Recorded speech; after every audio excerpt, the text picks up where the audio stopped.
Hello friends, welcome আমার mini blog. তো এটা 19 তারিখ রবিবার দিনের ভিডিও। মাম্মামের ডান্সের প্রোগ্রাম ছিল। সকালবেলা উঠে তাই তাড়াতাড়ি একটু সেদ্ধ ভাত আর আলু ভাজা করবো বলে সব প্রিপারেশান নিচ্ছিলাম।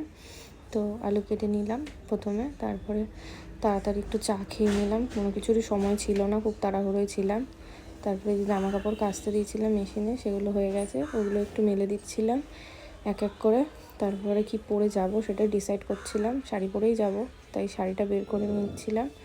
শাড়ি, সায়া, ব্লাউজ সমস্তটাই। মাম্মাম যেহেতু আজকে প্রোগ্রাম করবে, তাই ড্রেস পরে যাবে, এমনি নর্মাল ড্রেস, ইউনিফর্ম পরার দরকার হবে না। তো এই যে দেখো, তাড়াতাড়ি করে সব করে রেডি হয়ে নিয়েছি আমি। মাম্মামকে ওখানে একটু রেডি করে দিয়েছি। তো এই যে দেখো, রাস্তায় বেরিয়ে গেছি আমরা বলে। তো এটা ক্যান্টনমেন্টের প্রোগ্রামটা হচ্ছিল ওদের, ক্যান্টনমেন্ট মিউনিসিপ্যালিটি হলে। তো আমায় দেখে একটু মাম্মামও র্যাম্প ওয়াক করে নিল। তো তারপর সোজা বাইকে করে আমাদের মাম্মামের বাবা ছেড়ে আসলো। এই যে আমরা হলে পৌঁছে গেছি, দেখিয়ে দিলাম। সবাই মোটামুটি চলে এসেছিলো এক এক করে, নিজে ভেতরটা। তারপরে এই যে প্রথম ডান্সের জন্য ওকে রেডি করে দিয়েছি, পরেরগুলো দেখাচ্ছি। টাটা।